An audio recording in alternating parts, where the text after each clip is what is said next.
Guys welcome back to my YouTube channel adverse वाला में।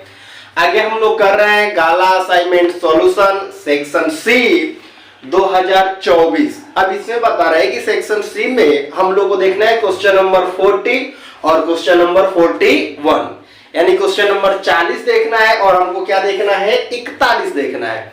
तो अब यहाँ पे देखिए कि 40 नंबर में जो हमको गाला में क्वेश्चन दिया है वो हिंदी में हम लोग क्या बोलेंगे इसको, तो करेगी समांतर श्रेणी -5, -8, -11 up to dot dot dot -30 का योगफल ज्ञात करो। एक अपने को समांतर श्रेणी दिया है और करे कि इसका क्या ज्ञात करना है, हमको योगफल यानी योग ज्ञात करना है। तो ये सवाल को आप लोग कैसे करोगे देखते हैं।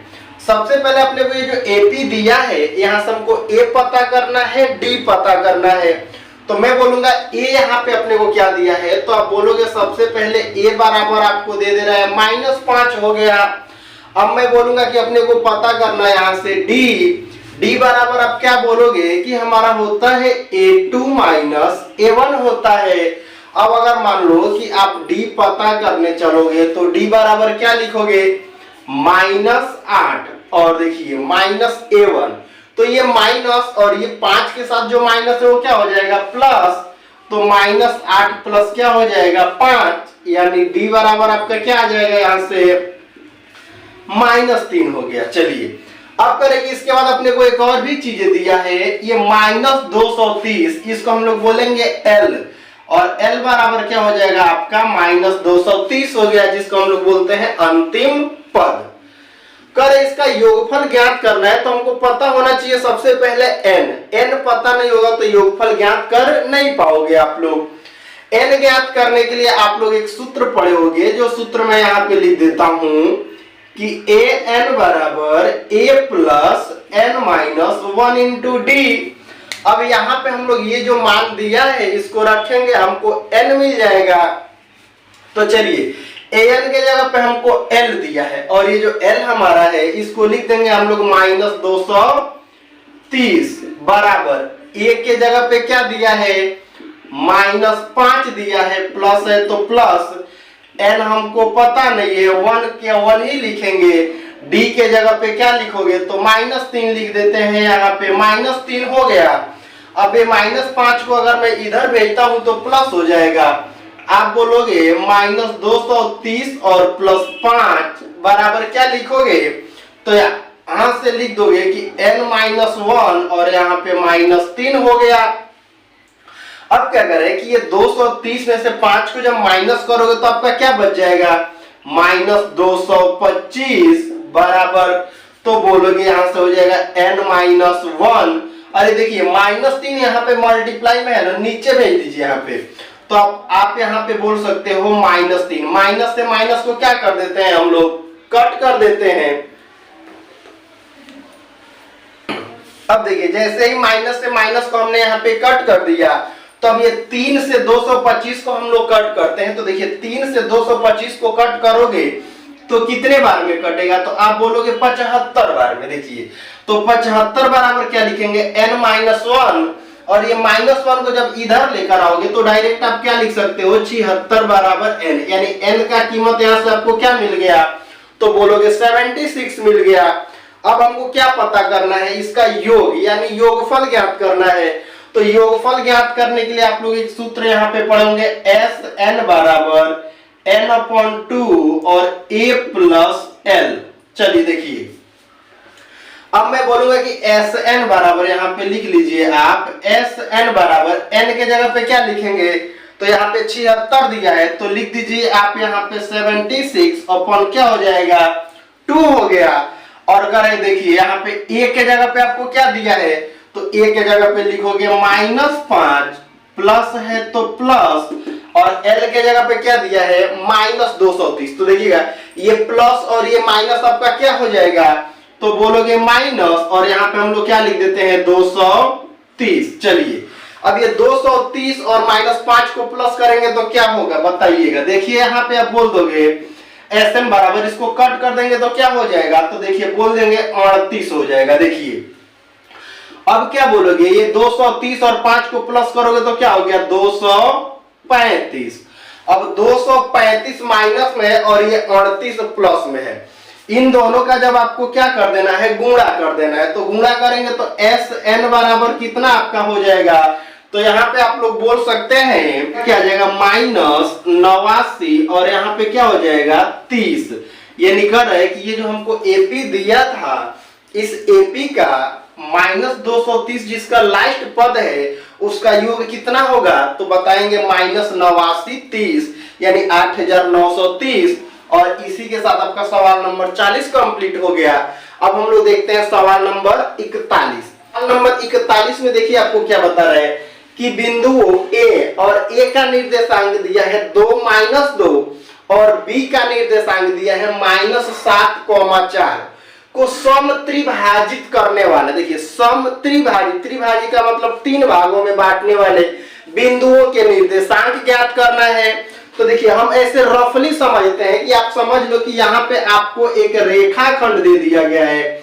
मैंने बोल दिया कि यहाँ पे A है और यहाँ पे आपका क्या हो गया B हो गया। कह रहे कि A का निर्देशांक आपको क्या दिया, तो बोलोगे 2, -2 और B का निर्देशांक तो बोलोगे -7,4।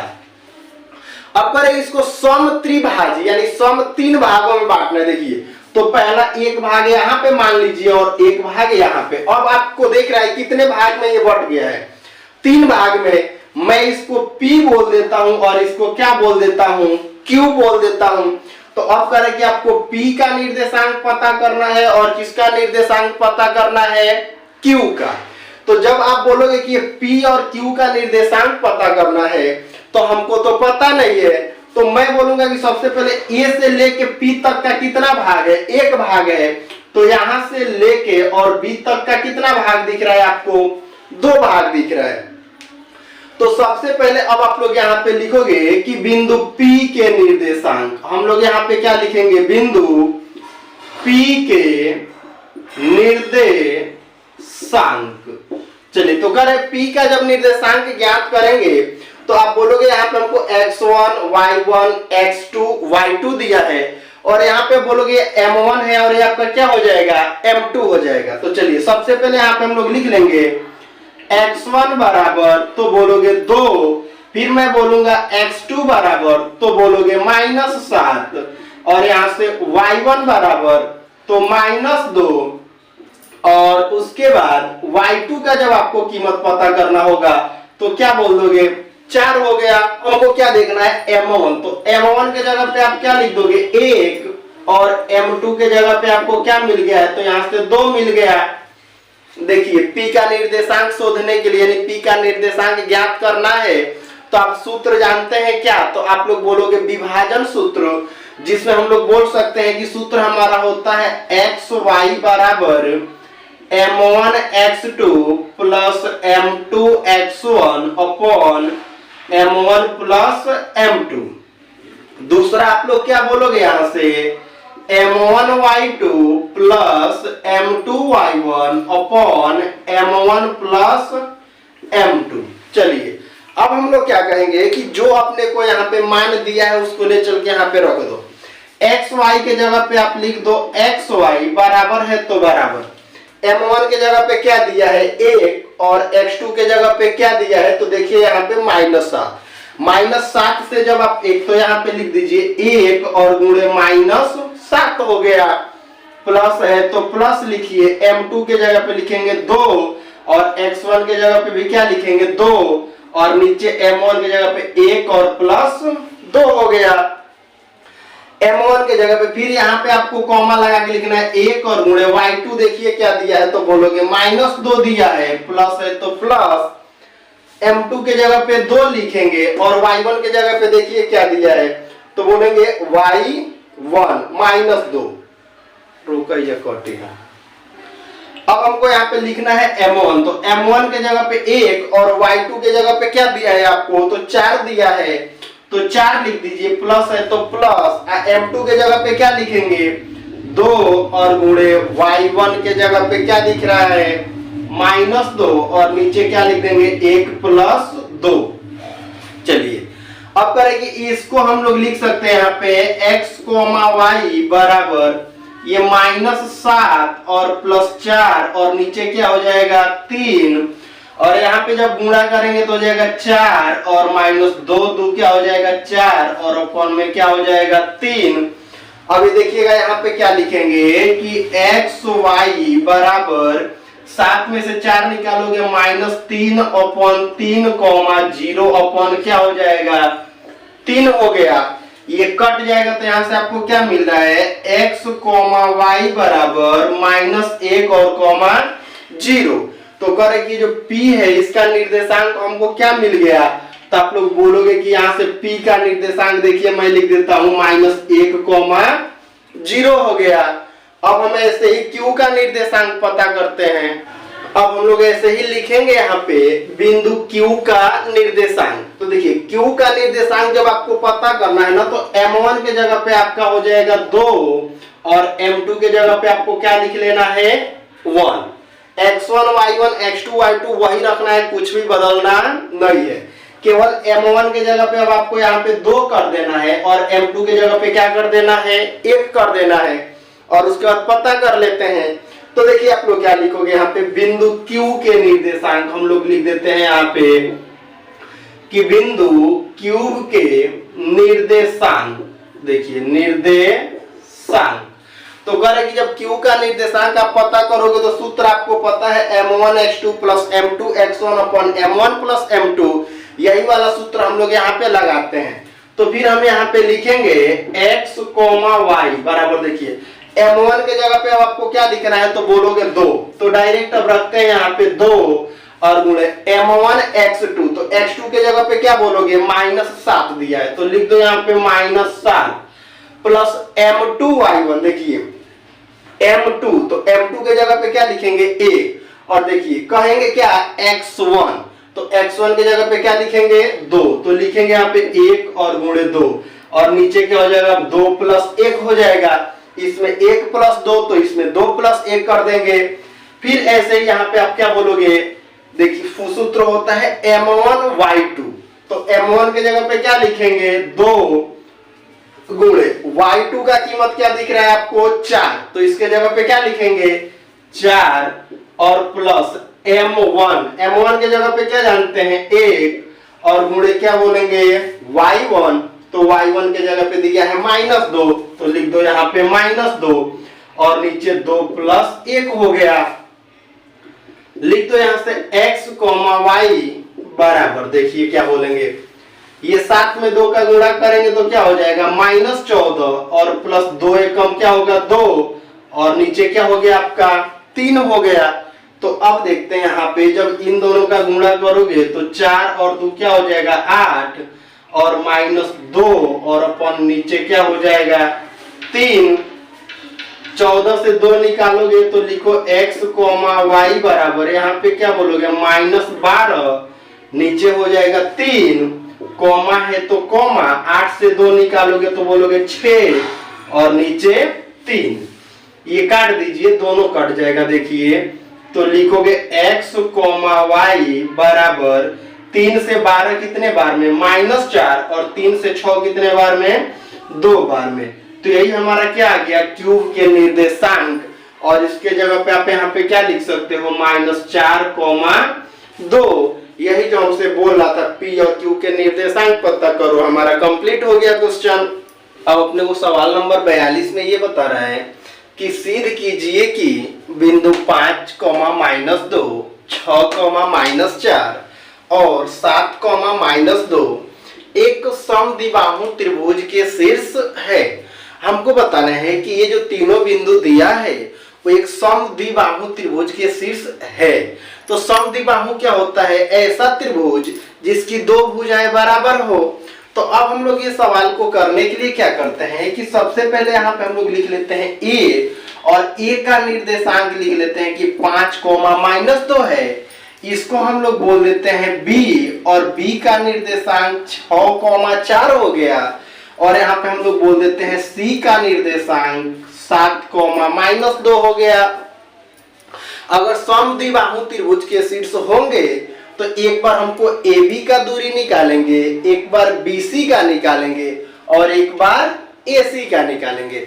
लेकिन अगर हमको AB और BC का दूरी निकालते हैं, दोनों अगर बराबर आ जाता है तो हम लोग कह देंगे कि समद्विबाहु त्रिभुज का शीर्ष है।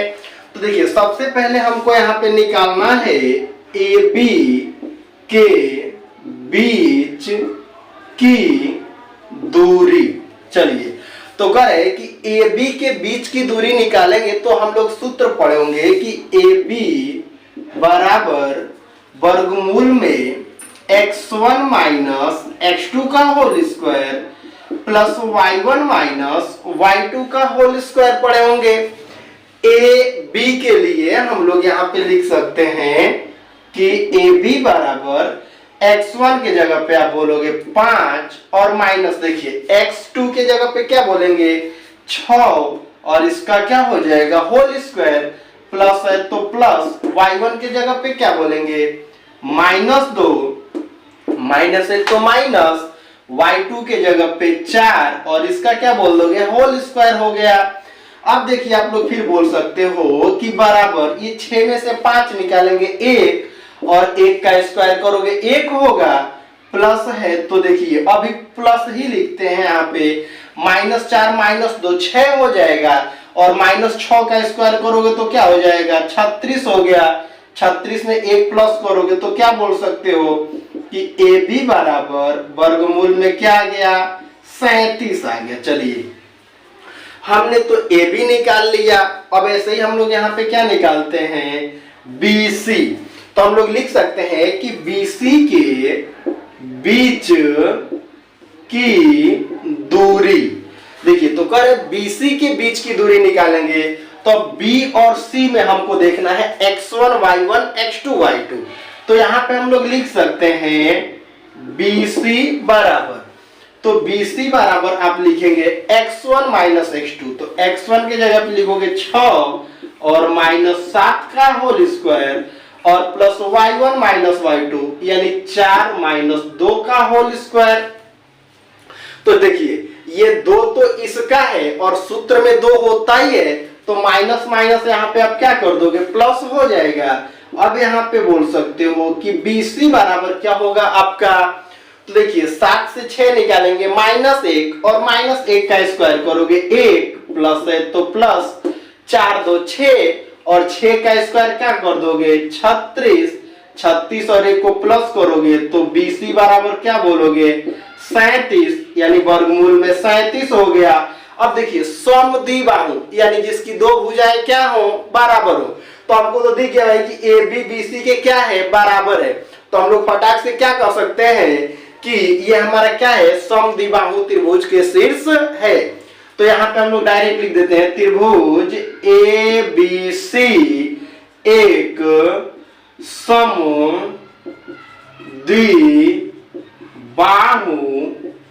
त्रिभुज है। हमको क्या पता चल गया कि ABC जो है वो क्या है एक समद्विबाहु त्रिभुज है, क्योंकि हमें पता है कि बोला ही है कि सिद्ध करो, और सिद्ध करो का मतलब वो होता ही है। आगे हम लोग AC निकालेंगे तो ये 37 नहीं आएगा। अपने को सवाल नंबर 43 में ये बता रहा है कि सिद्ध कीजिए कि वृत्त के बाह्य बिंदु से खींची गई स्पर्श रेखाओं की लंबाइयां समान होती हैं। ये हम लोग एक प्रमेय है जो प्रमेय 10.2 में पढ़े हैं। अब करें प्रमेय 10.2 में अपने को यही बताता है कि किसी वृत्त के बाह्य बिंदु से खींची गई स्पर्श रेखाएं जो होती हैं उनकी लंबाई बराबर होती है, और यहाँ पे हमको इसे क्या करना है सिद्ध करना है। तो कह रहे हैं कि सबसे पहले ये सवाल को करने के लिए हम लोग लिखते हैं यहाँ पे पक्ष।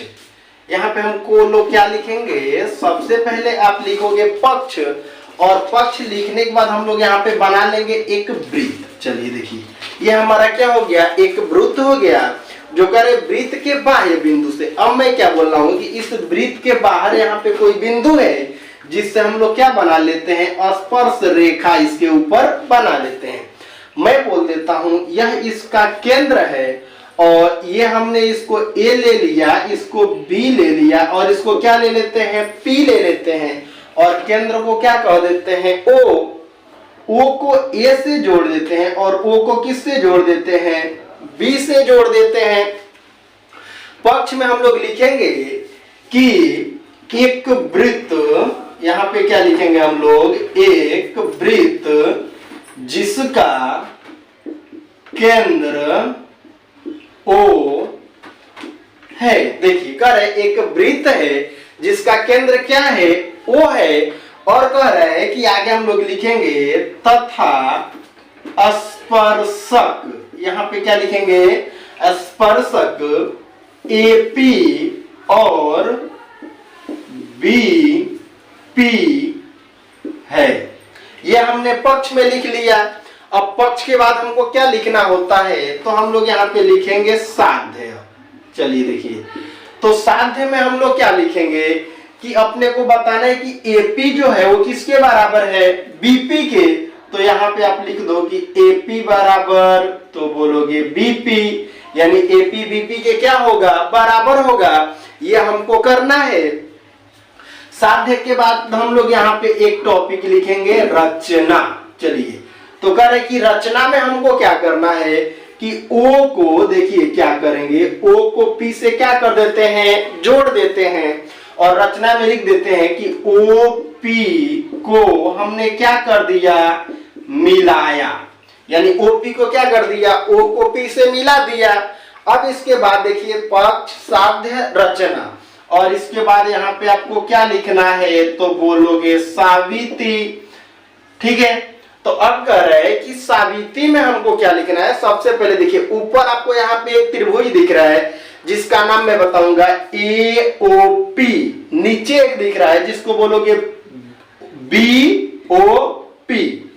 तो लिखिए यहाँ पे सावित्री में कि त्रिभुज AOP, और यहाँ पे लिखिए और त्रिभुज BOP में। तो अब क्या कर रहे हैं कि AOP और BOP में हमको पता है कि AO और BO वृत्त की त्रिज्या है, तो दोनों बराबर होगी। तो आप यहाँ पे लिख सकते हो OA जो है वो किसके बराबर होगा, OB के बराबर होगा। यहाँ पे हम लोग लिख देते हैं त्रिज्या है।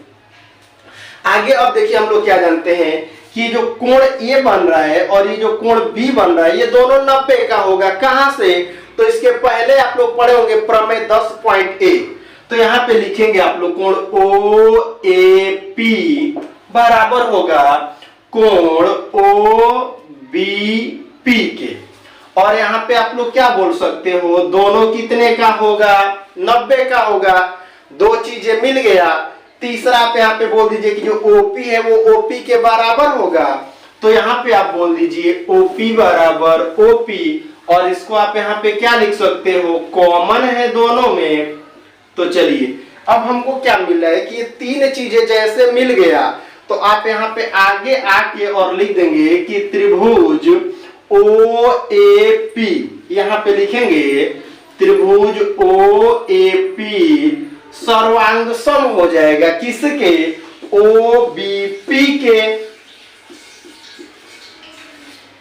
तो यहाँ पे लिख दीजिए त्रिभुज OBP, ये दोनों त्रिभुज क्या हो गया, सर्वांग सम। नियम क्या बताएंगे, तो देखिए ये भुजा है, ये कोण है, और ये भी क्या है, भुजा है। तो आप यहाँ पे बोल सकते हैं SAS, जिसका मतलब होता है साइड एंगल, साइड। और जैसे ही हमको ये पता चला कि ये वाला त्रिभुज इस त्रिभुज के क्या है, सर्वांग सम है, तो हम लोग बोल देंगे कि इसलिए, क्या बोलेंगे, इसलिए जो AP होगा वो किसके बराबर होगा, AP बराबर। तो आप यहाँ पे लिख दोगे BP, और यही हमको क्या करना था, प्रूफ करके बताना था। क्या बताइए जो AP है वो BP के क्या है, बराबर है। और यहाँ पे हमारा ये क्वेश्चन कंप्लीट हो गया। देखिए अब कह रहे कि 44 नंबर वाला जो सवाल हमको दिया है उसमें ये बता रहा है कि दो संकेंद्री वृत्त हैं जिसमें एक की त्रिज्या 5 सेमी है और दूसरे की त्रिज्या 3 सेमी है। अब कह रहे कि बड़े वाले जो वृत्त की जीवा है वो छोटे वाले वृत्त को क्या कर रही है, स्पर्श कर रही है। तो कह रहे कि उस जीवा की क्या करनी है, लंबाई ज्ञात करनी है। हम लोग कैसे करेंगे कि सबसे पहले एक छोटा वृत्त और एक यहाँ पे बड़ा वृत्त बना लेते हैं। अब कह रहे कि ये बड़े वाले वृत्त का एक जीवा है जो छोटे वाले को स्पर्श करता है। अब हम लोग यहाँ पे क्या बताएंगे कि इसका नाम हम लोग कुछ ले लेते हैं। देखिए यहाँ पे मैंने ए बोल दिया और यहाँ पे क्या बोल दिया, बी। अब करें कि ये O हो गया, तो O से A अपने को कितना सेमी दिया है, बोलेंगे 5 सेमी दिया था। यहाँ पे छोटे वाले का त्रिज्या क्या दिया है, तो यहां से यहां तक दिया है 3 सेमी। O ले लो, यहाँ पे P ले लो। अब हम इसको सवाल को बनाने के लिए क्या करेंगे कि सबसे पहले आप यहाँ पे लिखोगे कि त्रिभुज AOP में लिखिए, AOP में। तो AOP में देखिए AO आपको कितना दिया है, तो आप बोलोगे यहाँ पे AO बराबर 5 सेमी दिया है और OP बराबर कितना दिया है, तो OP बराबर 3 सेमी दिया है। अब मैं बोलूंगा आपको पता क्या करना है, तो बोलेंगे AP। तो हम लोग यहाँ पे लिखते हैं AP बराबर क्वेश्चन मार्क। जैसे हम AP पता करेंगे तो उसका 2 गुना कर देंगे, AB मिल जाएगा। तो देखिए अब आप यहाँ पे क्या लिखोगे कि AOP में आपने देख लिया कि AP हमको पता करना है, तो यहाँ पे लिखिए पाइथागोरस प्रमेय से। मैंने लिख दिया पाइथागोरस प्रमेय से। पाइथागोरस प्रमेय हमारा क्या होता है, तो देखिए हम लिखेंगे AP का स्क्वायर।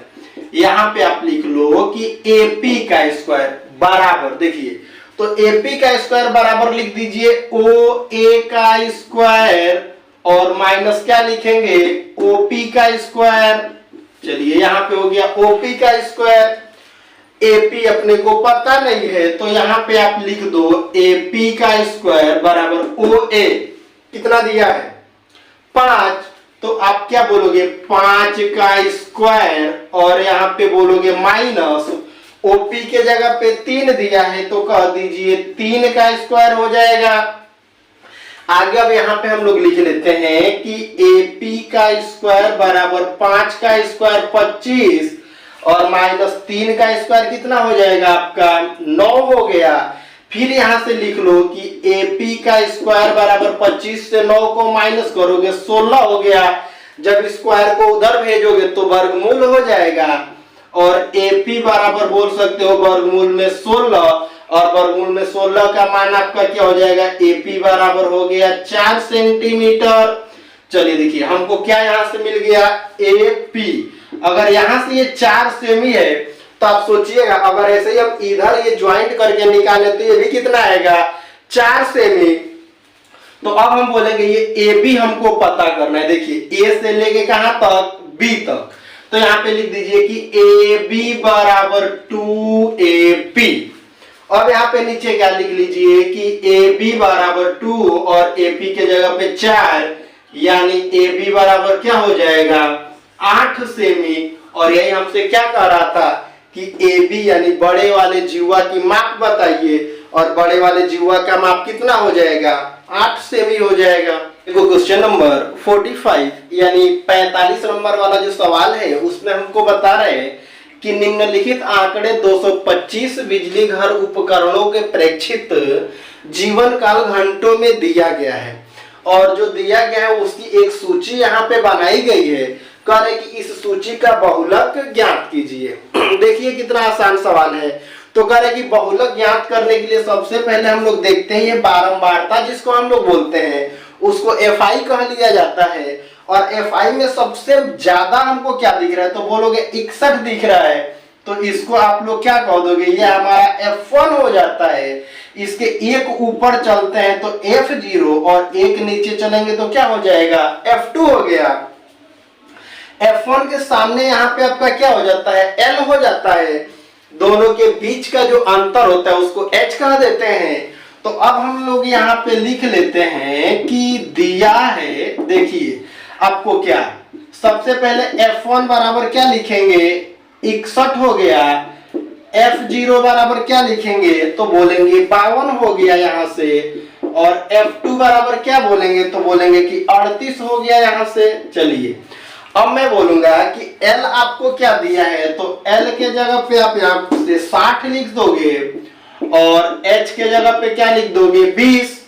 कह रहे कि हमको बहुलक पता करना है, तो बहुलक निकालने का सूत्र आप लोग जानते हो कि बहुलक को लिखते हैं Z बराबर L plus F1 minus F0 upon 2F1 minus F0 minus F2 into क्या होता है H।